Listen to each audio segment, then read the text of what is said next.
ఉపరాష్ట్రపతి ధన్ఖడ్ చేసిన వ్యాఖ్యల మీద కపిల్ సిబల్ రాజ్యసభ సభ్యుడు రియాక్ట్ అయ్యారు సార్.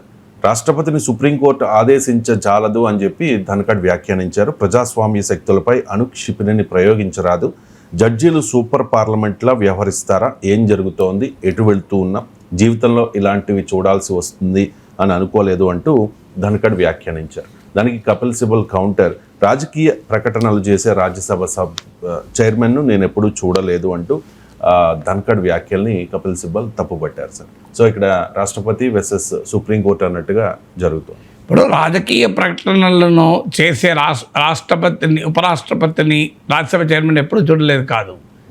తన రాజకీయ బాసుల్ని మెప్పించటానికి ఏ స్థాయికైనా వెళ్ళేటువంటి ఉపరాష్ట్రపతులను నేనైతే చూడలేదు. అసలు ఏంటి ఆ భాష, అనుక్షిపణి? భారతదేశ అత్యున్నత న్యాయ వ్యవస్థ పట్ల భారత ఉపరాష్ట్రపతికి ఉండాల్సిన గౌరవం అది. ఒక అనుక్షిపణిని సుప్రీంకోర్టు ప్రయోగించింది అనొచ్చా? అంటే అనుక్షిపణి ఏం చేస్తుంది? సర్వనాశనం చేస్తుంది, విధ్వంసం చేస్తుంది. అంటే దేశ ఉపరాష్ట్రపతి ఏమంటున్నాడు? భారత సుప్రీంకోర్టు విధ్వంసం చేస్తుంది అంటున్నాడు. ఇది కంటెంప్ట్ ఆఫ్ కోర్టు కాదా? కంటెంప్ట్ ఆఫ్ కోర్టు చదవండి. అండర్మైనింగ్ ద అంటే ఒక న్యాయ వ్యవస్థ యొక్క గౌరవాన్ని తగ్గించిన, దేశ పౌరుల్లో న్యాయ వ్యవస్థ పట్ల విశ్వాసాన్ని సన్నగిల్లేలా చేస్తే అది కోర్టు ధిక్కరణ నేరమవుతుంది. భారత ఉపరాష్ట్రపతి పైన ఇమ్మీడియట్గా కంటెంప్ట్ ఆఫ్ కోర్ట్ కేసేయాలి. Is a lawyer personally. కన్నా పొలిటికల్ బాసెస్ను మెప్పించడానికి లేదా మరోసారి పదవి కొరకు ఏ స్థాయికైనా వెళ్ళి, ఎందుకంటే ఆయనకు ఆర్ఎస్ఎస్ నేపథ్యం లేదు. సో ఆయన ఈ ప్రాబ్లం ఎక్కడ బీజేపీలో అంటే ఆర్ఎస్ఎస్ నేపథ్యం లేని వాళ్ళు ఎక్కువ డావుడి చేస్తారు. అంటే అప్పుడు నాస్తికులు దైవభక్తులు అయ్యారనుకోండి, ఎక్కువ పూజలు చేస్తాం. ఎందుకంటే నేను నాస్తికుడిని కదా, నన్ను ఆస్తికుడిగా గుర్తించడేమో అని అనుమానాలతో ఎక్కువ పూజలు చేస్తారు. సో అలాంటి కేసులు ఇవన్నీ. హేమంత్ బిశ్వా శర్మ ఒక కేసు, జగదీప్ ధన్ఖడ్ ఒక కేసు. అంటే తాము ఆర్ఎస్ఎస్ నేపథ్యం లేదు గనక, తమకు హిందుత్వ ఐడియాలజికల్ మూరింగ్స్ లేవు గనక, తమను ఎక్కడ ఓన్ చేసుకోదో సంఘటన అనే ఒక భయంతోనో అభద్రతతోనో ఇంకా ఎక్కువ మాట్లాడుతుంటారు. More loyal than the master అంటారే, ఒరిజినల్ ఆర్ఎస్ఎస్ వాళ్ళకనే ఎక్కువ మాట్లాడుతుంటారు. ఇది ఇందులో అందుకే వీళ్ళిద్దరు క్లాసిక్ ఎగ్జాంపుల్స్ మీకు, హేమంత్ బిశ్వా శర్మ, జగదీప్ ధన్ఖడ్. సో అసలు ఆ భాష ఏంటి? అనుక్షిపణిని ప్రయోగించారనే భాష. న్యూక్లియర్ మిసైల్ సర్వనాశనం చేస్తుంది, ఏం మిగిల్చదు. సుప్రీంకోర్టు ఆ పని చేస్తుందా? అసలు సుప్రీంకోర్టు సియోమోటోగా వైస్ ప్రెసిడెంట్ పైన కేసు పెట్టాలి. ఎందుకంటే this is not the language. నీకు భిన్నాభిప్రాయం వ్యక్తం చేసి నేను కాదని అన్నాను. నా హైడ్రేషన్ కోసం I just trust one thing, ఫుల్గా వాటర్ ఉండే కంట్రీ డిలైట్ వల్ల పొలాచి కోకోనట్స్. సో ఇప్పుడే కంట్రీ డిలైట్ యాప్ డౌన్లోడ్ చేసుకొని ఆర్డర్ చేయండి. సుప్రీంకోర్టు ఇటీవల article 200, article 201 of the constitution, అంటే గవర్నర్ రాష్ట్రపతులకు ఉండేటువంటి అధికారాలు, అంటే వారు ఎంత సమయమైనా తీసుకోవచ్చా ఒక బిల్లుల పైన అన్నప్పుడు సుప్రీంకోర్టు తన ఇంటర్ప్రిటేషన్ ఇచ్చి ఎంత సమయమైనా తీసుకోవాలి అనేది కరెక్ట్ కాదు, ఇనాక్షన్కు లేదు. They have a right to act, they have right not to act అని సుప్రీంకోర్టు స్టాండ్ తీసుకుంది. దాన్నే పాకెట్ వీటో లేదు అంటారు. అబ్సల్యూట్ వీటో, పాకెట్ వీటో లేదు. వీళ్ళు ఈ జడ్జిమెంట్ పైన నీకు భిన్నాభిప్రాయం అంటే కోర్టు పట్ల గౌరవాన్ని వ్యక్తం చేస్తూ, న్యాయ వ్యవస్థ ఎలా మాట్లాడుతుంది, పార్లమెంటరీ సావర్నిటీ ఉంటుంది కదా అని మాట్లాడు. రైట్ ఆ రాంగా చర్చించుకోవచ్చు, అది ఎలా రాంగో కూడా చెప్తాను. But at least you have a right to express dissent. Supreme court జడ్జిమెంట్లను కూడా తప్పు పట్టచ్చు, అదేం కంటెంప్ట్ ఆఫ్ కోర్టు కాదు. కానీ న్యూక్లియర్ మిసైల్ అనే పదం వాడడం ఏంటి? అంటే ఒక్కసారి దేశ ఉపరాష్ట్రపతి సుప్రీంకోర్టు సర్వనాశనం చేస్తుంది దేశ ప్రజాస్వామ్యాన్ని అంటే, ఈ దేశ పౌరులకు సుప్రీంకోర్టు పైన విశ్వాసం దెబ్బతిన్నదా? మరి ఇది అనొచ్చా? ఇలాంటి మాటలు అనొచ్చా? సో నన్ను ఒకవేళ ఉపరాష్ట్రపతిని నేను ఇలా విమర్శిస్తున్నందుకు నా పైన కంటెంప్ట్ ఆఫ్ లెజిస్లేచర్ పెట్టి నన్ను అరెస్ట్ చేసినా నేను గట్టిగా ఇలాగే మాట్లాడతా in defence supreme court of India. ఎందుకంటే దేశ అత్యున్నత న్యాయ వ్యవస్థను దేశ ఉపరాష్ట్రపతి గౌరవించకపోతే ఖచ్చితంగా దేశ ఉపరాష్ట్రపతి పక్షాన ఉండకూడదు, ఉంటుంది దేశద్రోహం అవుతుంది. ఖచ్చితంగా దేశ సుప్రీంకోర్టు పక్షాన దేశభక్తియుత పౌరులందరూ సమీకృతం కావాలి. ఇది సుప్రీంకోర్టు పైన దాడి, ఇది న్యాయ వ్యవస్థ పైన దాడి, ఇది ఎమర్జెన్సీ మైండ్ సెట్, ఇది ఒక డిక్టేటరోటోరియల్ మైండ్ సెట్. ఎందుకంటే న్యాయ వ్యవస్థ మాకు అడ్డం వస్తుంది మా ఇష్టం వచ్చినట్టు చేయడానికి అనే ఒక ఆక్రోశం మీకు సుప్రీంకోర్టు పైన కనబడుతుంది. What is this point? ఆయన లా మినిస్టరా, ఆయన పొలిటికల్ ఎగ్జిక్యూటివ్లో కూడా భాగం కాదు. ఆయనకి ఏం సంబంధం ఇది? సో ఆయన అంటే రాష్ట్రపతి మరి ఎందుకో రాష్ట్రపతి మాట్లాడలేదు, రాష్ట్రపతి కార్యాలయం ఒక ప్రకటన చేయలేదు. మీరు గమనించండి ఎంత హుందాతనాన్ని ద్రౌపది ముర్ము గారు ప్రదర్శించారు చూడండి. ఎక్కడన్నా రాష్ట్రపతి ఇష్యూ ఏంటి? రాష్ట్రపతి అధికారాల గురించి కదా సుప్రీంకోర్టు చెప్పింది. రాష్ట్రపతి ఎక్కడైనా ఒక చిన్న ప్రకటన రాష్ట్రపతి కార్యాలయం చేసిందా? మరి ఆ రాష్ట్రపతి చూపినటువంటి సంస్కారము, రాష్ట్రపతి చూపినటువంటి హుందాతనాన్ని ఉపరాష్ట్రపతి చూపెట్టాలా వద్దా? మరి ఉపరాష్ట్రపతి ఇలా బరి తెగించి మాట్లాడితే సుప్రీంకోర్టు పైన నీకు డిఫరెన్స్ ఒపీనియన్ ఉండొచ్చు. ఇక నెక్స్ట్ క్వశ్చన్ వస్తుంది, సుప్రీంకోర్టు చేసింది తప్ప ఉపరాష్ట్రపతి చెప్పేది రైటా? వైస్ ప్రెసిడెంట్ మొదటి నుంచి కూడా పార్లమెంటరీ సావర్నిటీ అనే ఒక కాన్సెప్టు కాన్స్టిట్యూషన్లో లేనిది, రాజ్యాంగ వ్యతిరేకమైన భావనను ఆయన మొదటి నుంచి చెప్తున్నాడు. ఏంటి పార్లమెంటరీ సావర్నిటీ అంటే? ప్రజలెన్నుకున్న పార్లమెంటుకే అధికారాలు ఉంటాయి తప్ప ఇంకెవరికి అధికారం ఉండదు అని. ఇది భారత రాజ్యాంగం అంగీకరించదు. ఇఫ్ ఈ doesn't know what can anybody do, ఇది లాయర్, పర్సనల్లీ లాయర్ అయినా. మరి రాజ్యాంగం చదవండి ఒకసారి, కేశవానంద భారతి కేసు చదివితే తీర్పు చదివితే అర్థమవుతుంది కదా. సామాన్యులకు నేను ఈ చూస్తున్న వారికి ఒక అపీల్ ఏంటంటే, దయచేసి మీరు కేశవానంద భారతి కేసు తీర్పు చదవండి. భారత వైస్ ప్రెసిడెంట్ ఎంత అన్కాన్స్టిట్యూషనల్గా మాట్లాడుతున్నారో అర్థమవుతుంది. ఎక్కడన్నా భారత రాజ్యాంగంలో పార్లమెంటరీ సావర్నిటీ అంటే దేశములో సుప్రీం అనేది పార్లమెంటే అని ఎక్కడన్నా ఉందా? సుప్రీం అనేది పార్లమెంట్ అని లేదు. భారతదేశంలో సుప్రీంకోర్టు కూడా సుప్రీం కాదు, రాజ్యాంగమే సుప్రీం. రాజ్యాంగాన్ని అన్వయించే అధికారం భారత రాజ్యాంగం సుప్రీంకోర్టుకి ఇచ్చింది. You like it or not, that is the constitution of India. So whether it is constitutional or unconstitutional, Jagdeep Dhankhar చెప్పడు. It is the prerogative of the constitutional courts.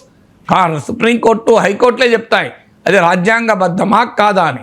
Article 142 of the constitution, article 143 of the constitution ఒక్కసారి vice president చదివితే మంచిది. పెద్దలు ఆయనకు రాజ్యాంగం తెలియదని అంటలేను. రాజకీయ భాషలను మెప్పించేటానికి తనకున్న అపారమైన రాజ్యాంగ పరిజ్ఞానాన్ని కూడా షెల్ఫ్లో పెడితే ఎలా అనేది నా బాధ. Is a very knowledgeable man, very respectable person కదా. సో అపారమైన తన రాజ్యాంగ పరిజ్ఞానాన్ని తన రాజకీయ భాషలు మెప్పించడానికి షెల్ఫ్లో పెట్టకూడదు. ఎప్పుడు కూడా మేధో సంపత్తిని దాసోహం చేయకూడదు. సో మేధో సంపత్తిని ఒక మేధోపరమైనగా వాడుకోవాలి. ఆర్టికల్ 142 ఏం చెప్తోంది? సుప్రీంకోర్టు కంప్లీట్ జస్టిస్ చేసే క్రమంలో ఏ ఆదేశాన్నైనా ఇచ్చే అధికారం రాజ్యాంగమే సుప్రీంకోర్టు కల్పించింది. ఓకే, మీకు ఆ అధికారం బాగాలేదనుకుంటే మీరు ఆర్టికల్ 142ను రద్దు చేస్తారని పార్లమెంట్లో చట్టం పెట్టని నిలబడతో లేదో చూద్దాం. ఆర్టికల్ 143 ఏం చెప్తోంది? ఒక అంశం పైన కాన్స్టిట్యూషనల్ ఏం చెప్తోంది అని కావాలంటే ప్రెసిడెన్షియల్ రెఫరెన్స్ అంటారు. ప్రెసిడెంట్ సుప్రీంకోర్టు రెఫర్ చేస్తాడు ఇది కాన్స్టిట్యూషనలా కాదా మీ ఒపీనియన్ చెప్పాడని. ఎందుకు పెట్టిన రాజ్యాంగంలో? మరి ప్రెసిడెంట్కి ఎందుకు? ప్రెసిడెంట్ తెలియదా? ప్రెసిడెంట్కి అన్ని తెలుసు. ప్రెసిడెంట్ ఏం సుప్రీంకోర్టు అడుగు కూడా అనలే రాజ్యాంగం. సో గతంలో మీరు హిస్టరీ తీయండి, గూగుల్లో కొట్టండి వస్తాయి. ప్రెసిడెన్షియల్ రెఫరెన్సెస్ టు సుప్రీంకోర్టు అని గూగుల్లో కొడితే ఇదివరకు సుప్రీంకోర్టుకు ప్రెసిడెంట్ ఏమేమి రెఫర్ చేశాడో వస్తాయి. నేను చెప్పాల్సిన అవసరం లేదు. ప్రెసిడెన్షియల్ రెఫరెన్స్ టు సుప్రీంకోర్టు ఎందుకు వచ్చింది? సుప్రీంకోర్టు రెఫరెన్స్ టు ప్రెసిడెంట్ లేదే. ఎందుకు ఒక రాజ్యాంగం ప్రెసిడెన్షియల్ రెఫరెన్స్ టు సుప్రీంకోర్టు ఇచ్చింది అంటే మరి ప్రెసిడెంట్కే రాజ్యాంగం మొత్తం చెప్పే అధికారమే ఉంటే సుప్రీంకోర్టు రెఫర్ చేయమని రాజ్యాంగంలో ఎందుకు ఉంటుంది? అందువల్ల భారతదేశ రాజ్యాంగం ప్రకారం రాజ్యాంగాన్ని అన్వయించే అధికారం రాజ్యాంగ న్యాయస్థానాలకే ఉంది. అదే చెప్పింది సుప్రీంకోర్టు. మీకు ఒక రాష్ట్ర శాసనసభ ఆమోదించిన బిల్లు రాజ్యాంగబద్ధమా కాదా అని అనుమానం ఉంటే దాన్ని మాకు రెఫర్ చేయండి అన్న తప్పే ఉన్నది అలా. ఇక మరొక ముఖ్యమైన అంశం ఏంటంటే అసలు సుప్రీంకోర్టు ఈ పని ఎందుకు చేయాల్సి వచ్చింది? రాజ్యాంగబద్ధంగా వ్యవహరించాల్సిన వ్యవస్థలు రాజ్యాంగ స్ఫూర్తికి భిన్నంగా రాజ్యాంగాన్ని భ్రష్టు పట్టించే రాజకీయ సంస్కృతిలో భాగమైనప్పుడు న్యాయ వ్యవస్థ రియాక్ట్ కావాల్సి వచ్చింది. తప్పే ఉన్నది. నిజంగానే గవర్నర్ రాజ్యాంగబద్ధంగా తమిళనాడు గవర్నర్ వ్యవహరించుంటే సుప్రీంకోర్టు ఎందుకు ఇన్వాల్వ్ అవుతుంది? పంజాబ్ గవర్నర్ అయ్యుంటే రాజ్యాంగబద్ధంగా వ్యవహరించుంటే, కేరళ గవర్నర్ వ్యవహరించుంటే, తెలంగాణ గవర్నర్గా ఉన్న తమిళసాయి వ్యవహరించుంటే, బీజేపీ నియమిత గవర్నర్లందరూ రాజ్యాంగబద్ధంగా వ్యవహరించుంటే సుప్రీంకోర్టు ఈ మాట చెప్పేదే కాదు కదా. ఒక రాష్ట్ర గవర్నర్, రాష్ట్ర శాసనసభ ఆమోదించిన బిల్లుల్ని ఆయన ఏ నిర్ణయం తీసుకోకుండా పెడతాడు. విచిత్రం చూడండి, వైస్ ప్రెసిడెంట్ పార్లమెంటరీ సావర్నిటీ, ప్రజలు ఎన్నుకున్న పార్లమెంటుకు ఉంటుందా అధికారం, సుప్రీంకోర్టుకు ఉంటుందా అని అడుగుతున్నాడు. ప్రజలు ఎన్నుకున్న శాసనసభకు ఉంటుందా, గవర్నర్కు ఉంటుందా? దీన్ని వైస్ ప్రెసిడెంట్ సమాధానం చెప్పాలి. ఎంత రాజకీయంగా ఇది దిగజారుడు అభిప్రాయం, మీరు ఆలోచించండి. నిజంగా ఒక ప్రిన్సిపల్ నీకున్నది, ఎస్ పార్లమెంటరీ సావర్నిటీకి నేను ఓటరీ మద్దతు అని వైస్ ప్రెసిడెంట్ అనుకున్నాడు అనుకోండి, సుప్రీంకోర్టుకు అధికారం ఉంటుందా, ప్రజలు ఎన్నుకున్న పార్లమెంటుకు అధికారం ఉంటుందా అని అడుగుతున్నాడు. మరి ప్రజలు ఎన్నుకున్న శాసనసభకు అధికారం ఉంటుందా, గవర్నర్కి అధికారం ఉంటుందా అని సుప్రీంకోర్టు అడిగింది. మరి అక్కడ మాత్రం గవర్నర్కి అధికారం ఉంటుంది అంటాడు. ఎంత అన్డెమోక్రటిక్గా చూడండి, ఎంత పొలిటికల్ బాసెస్ను మెప్పించి మళ్ళీ పదవి కొరకు పడే తపన కదా అది. ఆశ్చర్యం వేస్తే చూడండి. అరే ఏం మరి ప్రజలు ఎన్నుకున్న శాసనసభ కన్నా గవర్నర్ గొప్పవాడా, ప్రజలు ఎన్నుకున్న శాసనసభ కన్నా రాష్ట్రపతి గొప్పవాడా, ప్రజలు ఎన్నుకున్న పార్లమెంట్ కన్నా సుప్రీంకోర్టు గొప్పదా అంటే, ప్రజలు ఎన్నుకున్న శాసనసభ కన్నా రాష్ట్రపతి గవర్నర్లు గొప్పవాళ్ళు అవుతారా? రాజ్యాంగరీత్యా వాళ్ళు గొప్ప వాళ్ళే, గౌరవిస్తాం. అధికారం ఎవరుకుంటుంది అన్నది పాయింట్ కదా. గొప్ప అనేది ఏంటి, ఏ కాంటెక్స్ట్లో చెప్తున్నాను నేను, వారి మేధోశక్తి కాంటెక్స్ట్లో కాదు, వారికి ఉండే గౌరవం కాంటెక్స్ట్లో కాదు. రాజ్యాంగ రీత్యా ప్రజాస్వామ్యములో ఎవరు పవర్ఫుల్?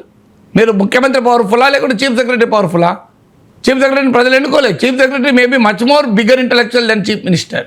చీఫ్ సెక్రటరీ 40-30 ఏళ్ల క్రితం, 35 ఏళ్ల క్రితం ఆల్ ఇండియా సివిల్ సర్వీస్ ఎగ్జామినేషన్లో ర్యాంక్ తెచ్చుకుంటే చీఫ్ సెక్రటరీ అవుతారు. నాలెడ్జ్ ఉండొచ్చు, ఉన్నా కూడా చీఫ్ మినిస్టర్ ఆదేశాలకు లోబడి పనిచేయాలి. అది ప్రజాస్వామ్యం. ప్రజాస్వామ్యం ఈజ్ నాట్ మెరిటోక్రసీ, ప్రజాస్వామ్యం ఈజ్ నాట్ ప్లూటోక్రసీ.